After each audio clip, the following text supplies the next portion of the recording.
할렐루야. 하나님의 은혜가 이 시간 우리들 모두에게 임하기를 주의 이름으로 축원합니다. 서로 인사하시다. 은혜 많이 받읍시다. 인사하십시다.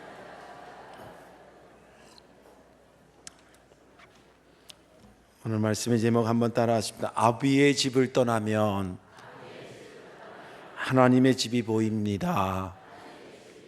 믿음 되길 바랍니다. 제가 오래 살지는 않았지만 제 인생과 목회 여정을 이렇게 돌아볼 때에 아비의 집을 떠난 적이 한 대여섯 번 있는 것 같아요. 물론 집을 가출했다는 얘기는 아니고요. 아무튼 대여섯 번 그렇게. 첫 번째는 중학교 2학년 때에 원주의 연합 학생 집회에 참석해서 은혜 받고 왜 그렇게 결심했는지 아무튼 뭐에 이끌리듯이 결심해서 하나님 주의 종이 되겠습니다. 그렇게 결심한 것이 제가 첫 번째 아비의 집을 떠난 것이었습니다. 두 번째는 신학대학을 다 마치고 나서 이제 어디로 목회를 나가야 되는가. 그럴 때 내 마음속에 다만 몇 명이라도 교인이 있고 교회가 사이즈가 작더라도 건물이 좀 있고 또 기왕이면 좀 수도권이면 좋겠고 이런 바람이 꼭 거기 아니면 안 간다는 건 아니었지만 그런 바람이 있었어요. 근데 하나님께서는 그 네 꿈이지, 그 집에서 나와라. 그래가지고 저를 어디다 갖다 던져놨냐면 강원도 정선에다가 던져놨습니다. 두 번째 아버지의 집을 떠난 것이었습니다. 세 번째는 이제 화성으로 왔는데 교단에서 요구하는 모든 자격을 갖췄습니다. 신학대학을 졸업하고 저는 동기들보다 그 당시는 대학원을 졸업해야 안수를 받는 때는 아니었는데 비교적 빠른 동기들보다 빨리 대학원을 했습니다. 대학원도 마치고 그리고 저희 감리교회는 해마다 시험을 봐가지고 3년 동안 무음하게 다 통과가 돼야 목사 안수를 받았는데 그 시험도 다 통과가 돼서 목사도 됐습니다. 또 목회를 잘하려고 그러면 결혼도 해야 된대요. 저희 때는 그랬습니다. 그래서 결혼했습니다. 몇 살에? 27에. 지금 생각하면 뭘 알고 했나 싶을 정도의 나이에 결혼을 했습니다. 이제 공부도 마쳤지요. 과정 통과해서 목사도 됐지요. 또 이제 결혼까지 했으니까 남은 건 뭐만 남았어? 교인이 오는 것만 남은 거예요. 그래서 교회 문을 활짝 열고 있었는데 오라는 교인은 안 오고 파리 새끼들만 자꾸 왔습니다. 1년이 지나도 그렇고 2년이 지나도 그래요. 이게 뭔가 잘못됐다는 생각이 조금 전에 얘기한 것처럼 이 아비의 집을, 여기에 머물러 있는 아비의 집을 떠나야 될 때가 된 것이 자꾸 느껴졌습니다. 하나님께서 우연한 기회에 우리 준혜원 이 아까 교육 그 있잖아요. 준혜원 교육 이렇게 교육이 있었는데 거기에 이제 한 방에 경기원에 있는 모든 준혜원들이 모이는 겁니다. 기도원에. 그래서 한 방에 4명씩 이렇게 배정을 하는데 그 방에 들어갔는데 학교 다닐 때 우리 선배 3년인가 선배인데 이 양반은 학교 다닐 때 자타가 공인하는 기도대장이었어요. 근데 그 양반이 내 방에 딱 들어온 거예요. 룸메이트로. 그래서 너무 반가워가지고 무릎을 탁 꿇고 형님 어떻게 목회가 됩니까? 교단에서 하라는 거 내가 다 준비했고 문교부에서 나오라는 대학 다 나왔고 시험 다 보고 심지어는 결혼까지 했는데 교인들이 와야 되는 건데 안 옵니다. 그때 딱 듣더니 단박에 하는 말이 기도 많이 해야지 그래요. 그래서 그 선배랑 처음 산기도라는 거를 그 수도 기도원 안에 이게 산이 있었는데 그날 밤에 산기도 가고 또 연초에 이제 기도원 가는 습관이 그때 이후에 들렸습니다. 그때 전 아비의 집을 한번 또 나온 경우가 됐습니다. 내가 준비하고 외관적으로 갖춘다고 해서 목회가 되는 것이 아니라 그 정말 갖춰야 될 영적인 것을 갖춰야 된다고 하나님은 그 집에서 나를 나오게 하셨습니다. 네 번째는 뭐냐면 이제 목회를 하기 시작했는데 설교가 장난이 아닙니다. 여러분들 매주 설교 듣는 여러분들도 장난이 아니지만 매주 준비하는 저도 장난이 아닙니다.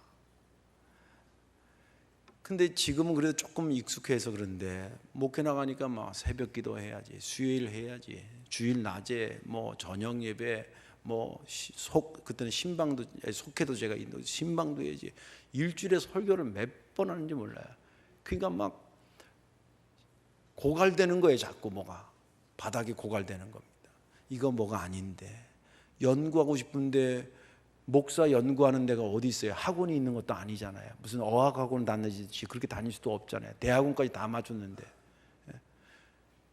그때 하나님께서 그 아비의 집에서 저를 말씀 준비하기 위해서 끌어낸 것이 애양목이었습니다.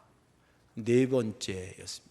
5번째 아비의 집에서 나오게 된 것은 화성에 있는 그 주양교회에서 하나님께서 성덕교회로 불러낸 것이 5번째입니다.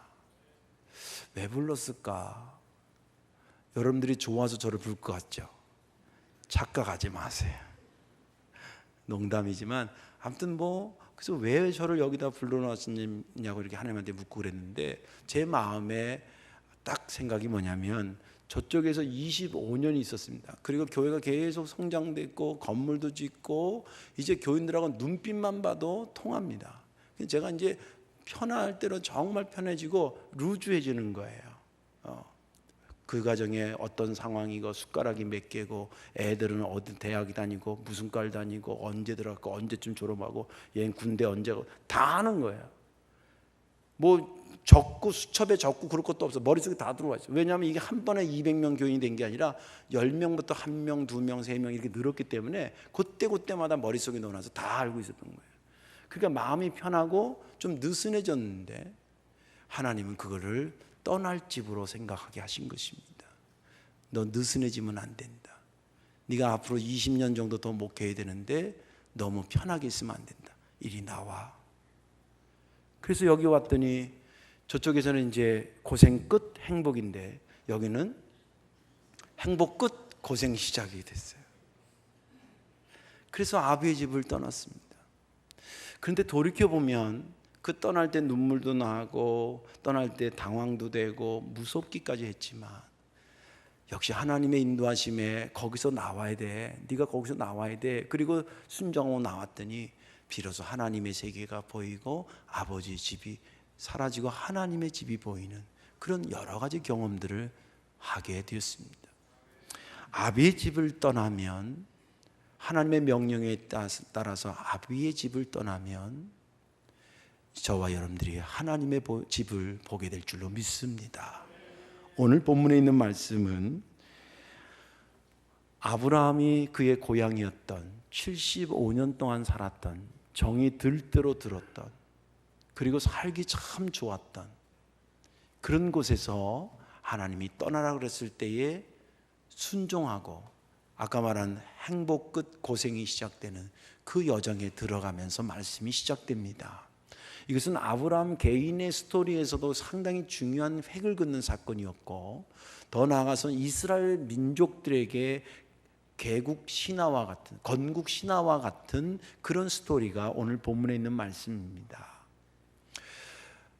그가 살던 곳은 갈대아 우르라고 하는 지역이었는데, 당시 갈대아 우르라고 하는 지역은 티그리스강, 유프라테스강 주역이 있었기 때문에 지금 이란, 이라크의 남부에 해당됩니다. 거기였기 때문에 문자도 있었고요. 그리고 문화가, 여러분들 인류사를 공부하면 알지만 4대 문명지에 속해 있던 지역입니다. 상당히 세련되고 문화적으로는 아주 탁월한 그러한 지역에 누가 살았냐면 아브라함입니다. 우리로 말하면 아브라함은 서울 사람이나 마찬가지입니다. 아주 세련되게 산 사람입니다. 근데 거기서 하나님께서 그를 나오라 그랬습니다. 그러면서 하시는 말씀이 내가 지시하는 땅으로 가라. 어느 지명을 얘기한 게 아니라 그냥 내가 지시하는 땅이에요. 그래서 오늘 본문에도 보면 여러 곳을 계속 갑니다. 왜냐하면 하나님이 거기 머무는 것 같으면 또 거기 다음 해가지고 그렇게 가게 되는 거지요. 그 과정을 합니다. 이것은 아비의 집을 떠나라는 이야기는 아버지를 무시해라, 이제 효도하지 마라, 그런 의미가 아니잖아요. 실제 갈대아 우르를 떠날 때 아브라함이 아버지를 내두고 떠난 것은 아닙니다. 그 아버지를 모시고 출발합니다.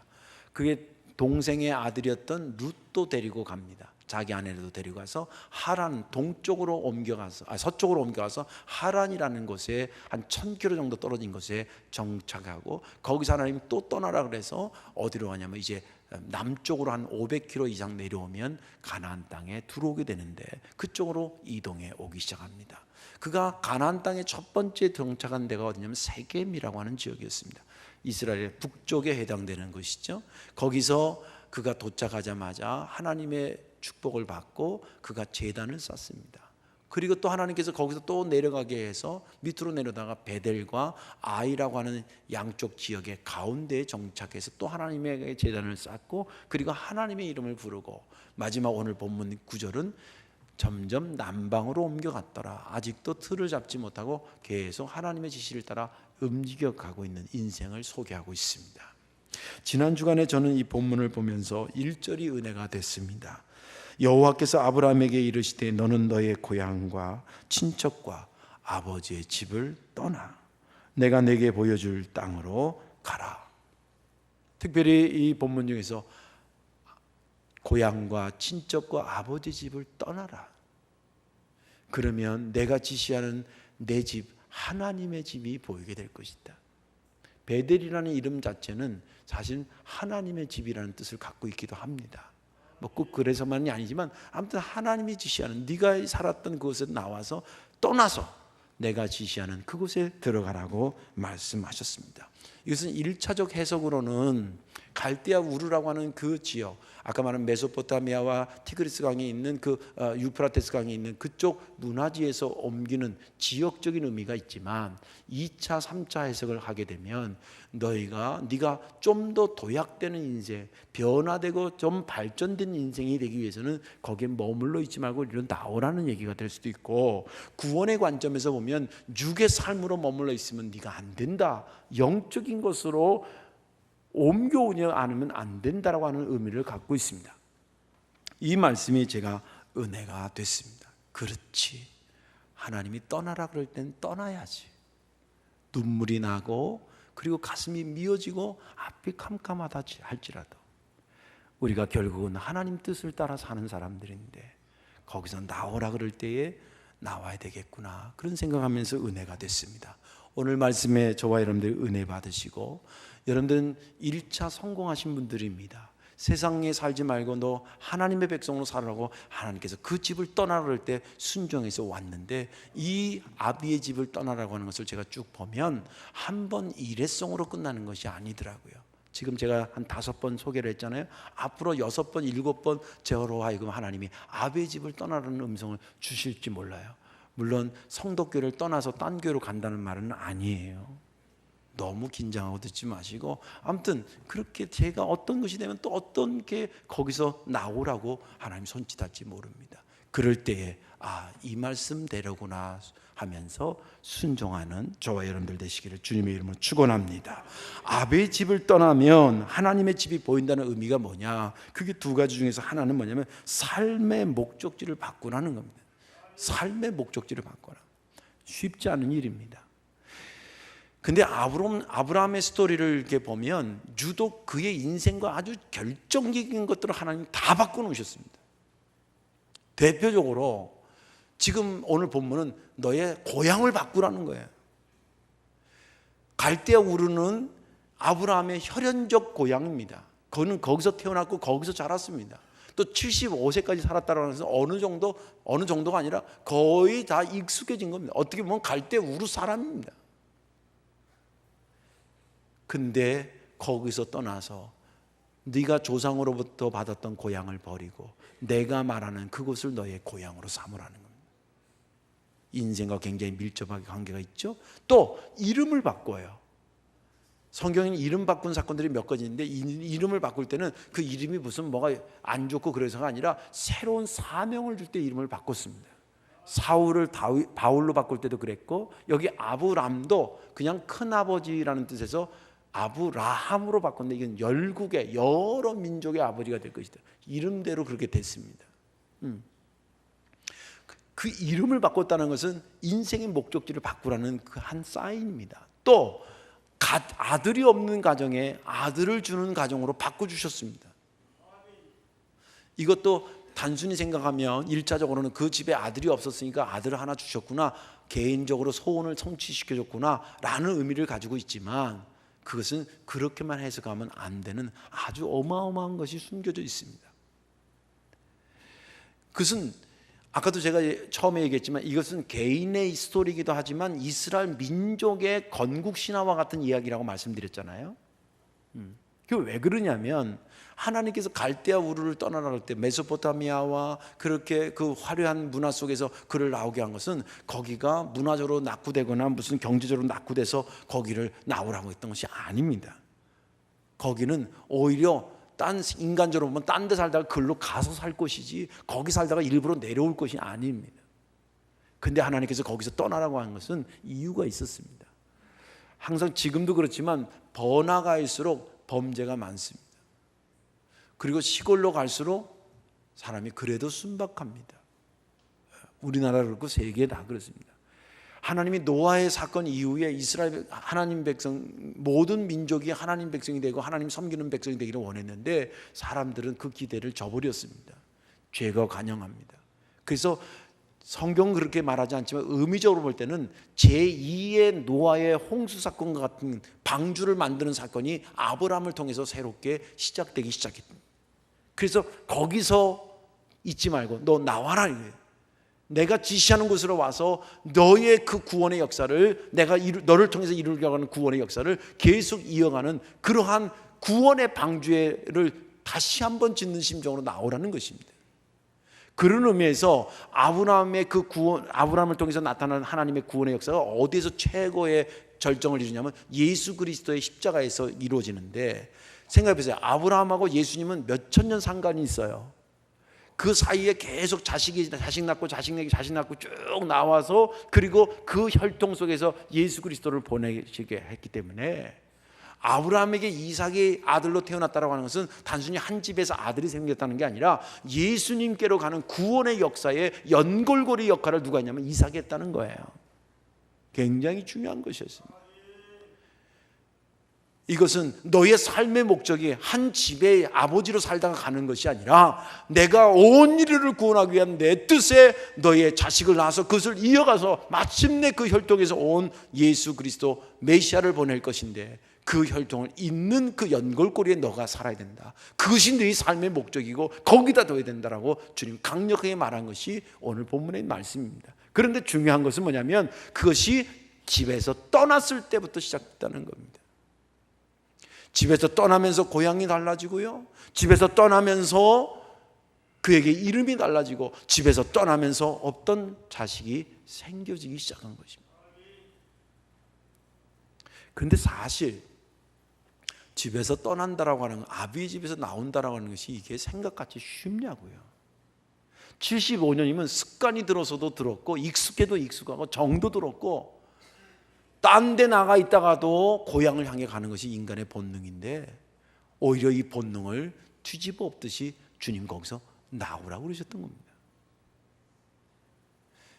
우리가 아브라함을 믿음의 조상이라 그러고 복의 근원이라고 하는 것이 그냥 붙여진 게 아니라 이렇게 극복하기 힘든 것을 그가 믿음으로 순종하고 따라왔기 때문에 그에게 불려지는 호칭입니다. 만약에 아브라함이 갈대우를 떠나라고 그럴 때 아유 내가 왜 떠납니까? 아우 하나님도 미쳤지. 내가 75세나 여기 살았는데 내가 어디 가서 어디 그 뭐 누가 아는 사람들이 있는 것도 아니고 어느 지역으로 가라는 것도 아니고 그냥 내가 지시하는 땅으로 가는, 나 어디로 가라는, 아 그렇게는 안 되지, 못 갑니다 라고 안 떠났다고 한다면 그는 그냥 아브라함이 되기도 전에 아브람으로 살다가 아브람으로 죽었을 거고 그의 삶은 갈대아울에 살다가 거기서 갈대아울에 죽고 우리가 기억할 사람도 아니고 기억할 이유도 없는 사람이었을 것입니다. 그러나 그가 떠나갈 때 떠나서 하나님의 세계를 보기 시작하면서 그가 하나님의 역사의 수면 위로 올라오는 인물이 됐고 우리가 그를 본받고 당신은 내 믿음의 샘플과 같은 롤 모델이 될 수 있는 분이라고, 믿음의 조상이라고 우리가 고백하는 것입니다. 아브라함에게만 집에서 떠나라는 말씀을 하실까? 아니면 이 시대를 사는 우리들에게도 아비의 집을 떠나라고 하나님 명령하셨을까? 저는 하셨고 하고도 계시고 앞으로도 하실 거라고 믿어요. 아까도 얘기했지만 여러분들 1차 아버지의 집을 떠나는 하나님의 음성에 순종한 여러분들입니다. 여러분들 이미 이제 오래전에 20년 30년 전에 교회를 나오셔가지고 그걸 별로 못 느끼지만 최근에 등록하신 분들, 특히 부인 때문에 우리 교회에 물론 본인 의도가 크다고 저는 봐요. 근데 반은 강제성, 또 반은 뭐 마음을 합치는 그런 마음에서 이제 오시는 그런 분들에게 정말 박수 쳐주고 끌어안아주고 고마워해야 됩니다. 그 사람한테는 자기 인생에 코페르니쿠스의 혁명이 일어나는 것처럼 아주 세상이 뒤집어지는 역사가 일어난 거예요. 교회 오기가 쉽지 않습니다. 그런데 그 부름에 온 거예요. 제가 저쪽 교회 있을 때 부인 권사님이 그렇게 전도하다가 안 됐는데 마지막에 이 남편이 간암 걸리고 나서 교회로 왔어요. 근데 그게 자기가 자존심이 상하는 거야.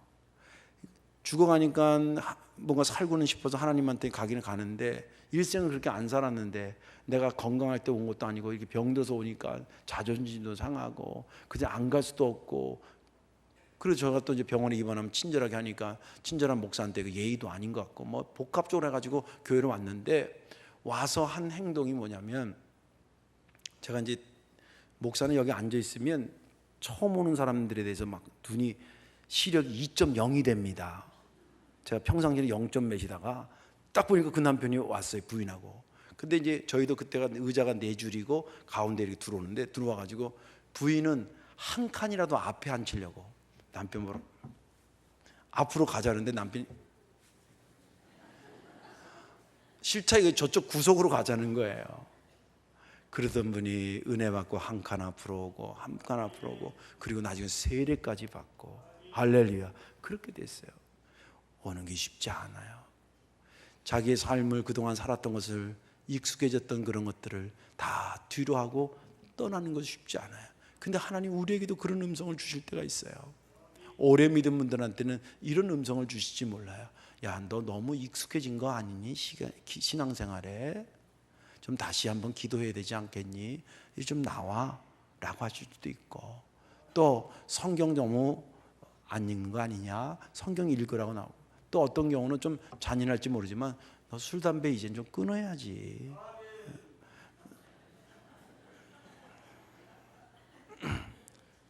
어제까지 피셨나 봐요, 장로님은.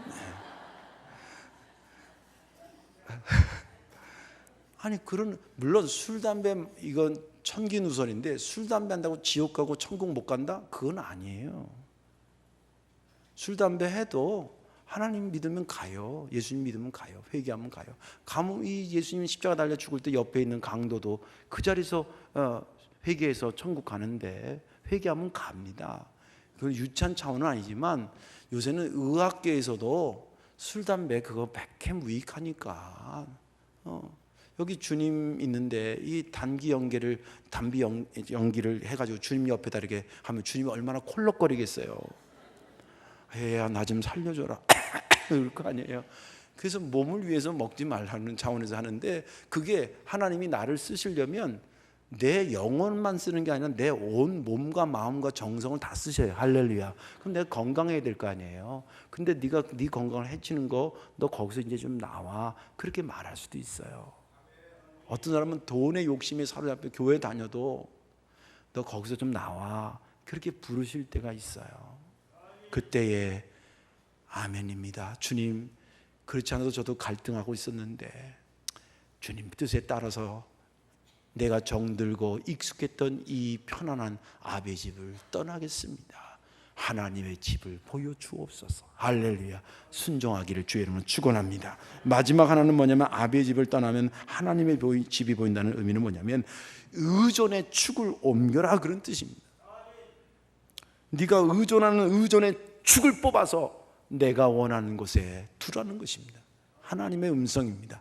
사실 사람이 인생 살면서 부모라든지 친척이라든지 학연, 지연, 이거 보통 의존하게 되지 않을 수 없습니다. 또 실제 많은 도움을 줍니다. 내가 어려움 당하면 누가 먼저 뛰어나오겠어요? 식구들이고 교인들이 아니겠어요? 마찬가지예요. 그러다 보니까 나도 모르게 그걸 자꾸 의존하게 됩니다. 자식에게 의존하게 되고.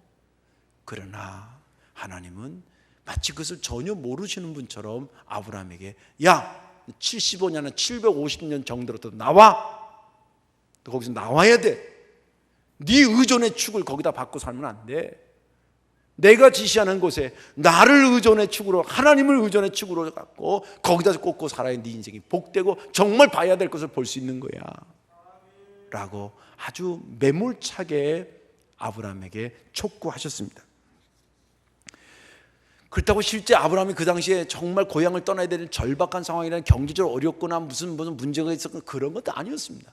어떻게 보면 인간적으로 보면 그냥 그대로 살았으면 훨씬 더 잘 살고 배부르게 살았고, 또 아브라함 스스로도 스스로 자기가 먼저 떠나가지고 알지도 못하는 가나안 땅에 가서 내가 살아야 되겠다, 그런 생각을 스스로는 전혀 생각도 안 했을 겁니다.